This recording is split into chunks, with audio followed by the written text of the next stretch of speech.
Sali la famille ba nyonso balandaka bongo tete cash partout ezwami bino babi Weshman konangai napesaka bino vraiment mbote ça dépend ya heure bonjour na tongo bonsoir na pourquoi balobi bande konangai nga nalingaka kopambola bino po yango nde penza elingaka ebimaka na kati ya motema nanga po soki nazopambola bino bozozala makasi nzamba nazopesa bino makasi bokozala susu wana pona kotalaka bemission nanga tika nzamba lola amona bino asala bino bolamu apambola bino vraiment na mabota na bino bandeko teke tolobaka kaka molimo topema o tozopema ezalaka ya biso te bandeko ata yo vimbi ata yo lobi ngai ata yo ye okritike osali mabe olobi ngande internet o ngande moto oyo nde naleki na kitoko nasali boye na fingi nga nasombe lupango nga natambolaka na bamituka nga naza na esika mo ndako na nga sokoti obangi bino kuna bandako na bino bolalaka sali te bana Salomo. Sache qu'il y aura un jour au kotikango au kokota na sama bele tababi oza star ndenge nini okokota na mabele parce que tomona ba star minene lokola ba papa wemba tomona ba star minene lokola ba emene ya ba chala mwana bango nyonso bazana mabele bongo yo tomona ba tiktokers ya minene bakufi tomona ba youtubers ya minene ba journaliste ba cameraman ya minene bazana sama bele bandeko na ngai ba omsu ba banda réseaux sociaux ba katana na katikati parcours esuka eza kwa tozana bis tozomata mutu azana rena e bandeko yango lukaka tango zoloba obalolaka maloba na yo fo rezonaka mingi nazoloba nini nazosala nini. Est-ce que nde nazo finga moto yo nzamba zo sepela est-ce que nde nazo chola est-ce que faut se poser kaba question koyaka kaka koloba loba te parce que babi monoko elobaka mingi isanga kosumuka te bible bi monoko elobaka mingi isanga kosumuka te basoda na biso balobi monoko elobaka mingi betisa sima fimbu bandeko yo lobaka mingi yebaka ko contrôlera ba langage na yo parce que pemo tozo pemeza ya biso te lelo tozo la muka to yebite lobi ya d'autres personnes la muka ine na tongo na makasi komi ba 15h bala moko asali kaka rechute asali kaka crise plutôt akwe ya kufi mususu mona kaka batuti na mutuka mususu kolingaka mingi kofinga bandeko te kolingaka mingi koseka ba des fois batu te parce que na mona batu ebela botama bien koli ya komi na age moko boy accident moko ekomeli ya tikale handicapé accident moko ekomeli etoboli emisu accident moko esalama maladie moko esalama menésite ya akoma vraiment par terre matoye yo kakasute monoko eloba te paralysé bote beti AVC beti bandeko yango ifoko lukaka kobalola maloba na biso ndeko na biso aza comédien munene ndeko Gabriel bato ebele bayebi aza comédien vraiment ba Camerounais balingaki mingi mais lelo atiki biso abimaki na mutuka neti bato nyonso babimaka na mutuka na ye akei kosala parcours na ye mais liwe ekuti mais loko nini na teli bino video oyo touché ngai pona koloba ke même Bible bi jeune réjouis-toi de ta jeunesse sache qu'un jour jugement ekoya ndeko na biso avant kufa kolanda témoignage na kolanda malobo alobi bandeko donc elakisaki ke atubelaki déjà yazoki ata occasion wana kotubela bongo yo bongo ngana yo est-ce que tokozo occasion wana yango babi racheter les temps quand les jours sont mauvais est-ce que tokozo attend ko tubela yazo ki temps tubeli bandeko na kotiela bino video bo yoka ka ndenga zoluba na ebike peut-être yoka ki yango tala ki yango mais landango tina suka to zonga sima. Si veut faire, appelez-moi Robinson Pifo. Maintenant, appelez-moi aussi ma sœur Aïcha Kamwas. Sans oublier Lolita la Baronne. Sans oublier Valsero. Faites-le aussi. Ils ont besoin aussi de savoir beaucoup de choses. Car eux aussi sont le porte-parole de la jeunesse camerounaise. Faites-le à 15 000 personnes, on balance.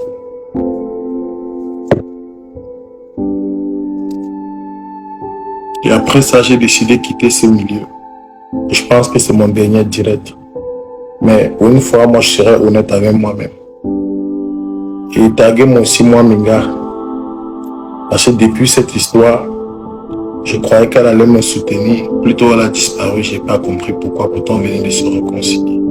Je n'ai rien compris. Montons à 15 000 personnes et puis on balance tout.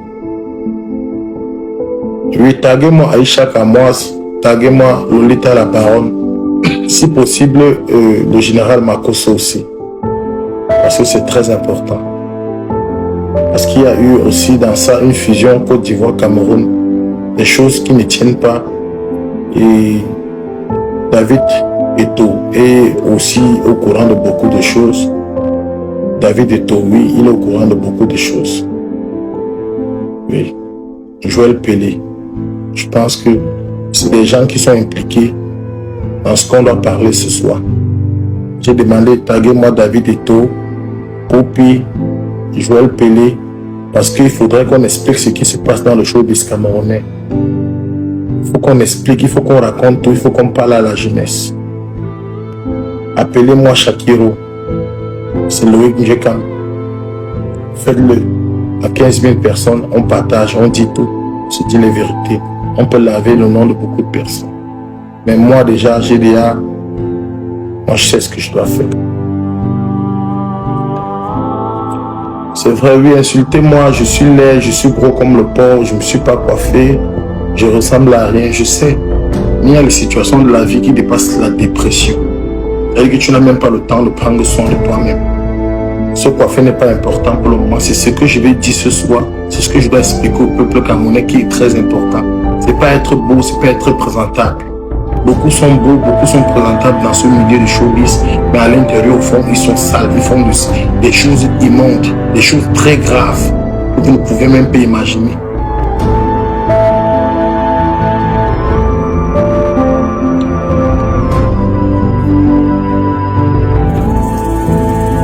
Bientôt, on arrive à 15 000 personnes et on balance tout.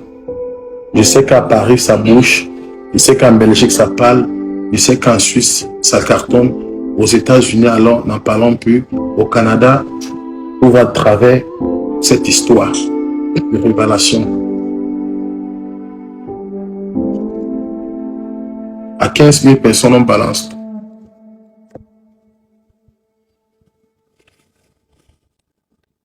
J'espère que ndeko nanga pino moko boyoki. Ça fait très mal. Ko perdre moto boye. Yango nga na gang na talaka batu mususu azofinga mutu. Ta ye mukuse lokola ni atongo. Ye kuna tala yo miyoto tala na msuko ngambe ya mobali.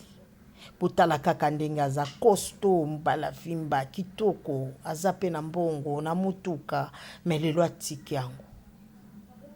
Est-ce que liweki paka mukuse? Liweki paka motamolai, liweki paka monene, liweki paka onga nenga inga nani mwindu o pembe. Putala ka mobali yoyo. Babinga ke comédien influenceuse. Donc influencer mutu azo influencer batu. Otala eka ko sepeli na ye. Mais lelo atiki biso. Papa que ton âme repose en paix. Kolanda témoignage na yo, ce que ça vraiment Yesu Zambe wana limbisaka deja soki eza yango penzo osalelaki avant kata motema osumuka lisu te Nzamba yamba molimo na yo que ton âme repose en paix bandeko na ngai parce que oyo biso tolonaka yango tobukaka bino mpe bozoluka mingi eza na batiktokers mosusu bakioti bakisi basimbi kisi po kaka bayeba ye po kaka azwa succès po kaka ye nde abetaka baka abetaka ba m abetaka soki bande nini yaya etikala ndeko na biso mobali bozomona ndenge azo regretter ça veut dire que contrat na ye peut-être je ne veux pas dire ça peut-être na monde mosusu na makambo mosusu esilaki abi mingi na jeunesse fo boyeba makambo oyo. Donc peut-être yo pe okotaka na makambo yebaki un jour koleka. Oleka. Il y aura un temps où yoko se séparer na nyonso. Oko séparer na nzoto no lingaka mingi, oko se séparer na ndako no na mwasi no na bana na kindumba na yo ko se molimo okende. Tika yo. Nzoto no bando balola ngo na morgue ba balola ngo boy ba babola ngo boy ba sala ngo boy.